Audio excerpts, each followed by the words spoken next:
So obviously a lot of what I do is all based around storytelling and kind of sharing who we are and who we really, what we really believe and what our thoughts are, and all kind of in this context of storytelling. And the reason why I do a lot of stuff around storytelling is, I had my own experience where I used to host and share stories at the storytelling show at a bar, and one of the things that it was a huge part of my own sort of personal growth as I started to craft my own stories and share them and put my stories out into the world.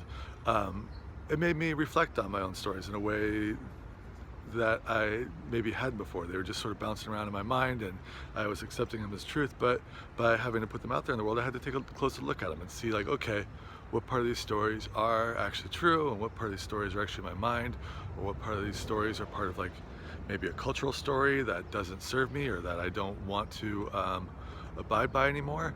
And by doing that, so as I started to put these stories out there, like I was one, analyzing these stories, but then also finding that, by sharing these stories, other people were coming up to me and reflecting to me that they really resonated with some of the ideas I was sharing, and some of the experiences I had were very similar to experiences they had, and that created kind of a connection there, and it helped me have more faith and confidence in my stories, and I was meeting new people and creating new connections too, and all this like led to a stronger confidence, and I was willing to kind of put myself out there more.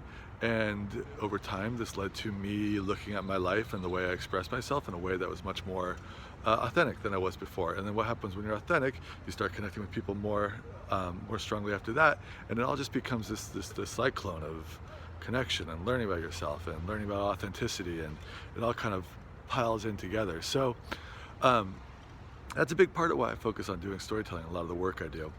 And part of this reason too is why, I've got a show going on tomorrow night called Daring Stories I'd love you all to check out, but I'm also going to be launching a new initiative called Storycrafting. And the whole idea behind it is, you know, um, I want to create these situations where people can come together and we can share our stories, and we can talk about, the stories about what's important to us, and get a little bit more practice in sharing these stories, and rotations in sharing these stories. Because I've done workshops in the past, like kind of one-off workshops, and I enjoy doing those, and I'll probably do more in the future. But storytelling is sort of a practice, and it's a mindset. It's something that you got to get used to doing. It's something you got to get comfortable with sharing about yourself. And so the more you can do it, the more often, the more you're going to learn and benefit from it. So I'll post the link to that event series here in the comments, and it's called Storycrafting. And yeah, I'd love for you to come check it out.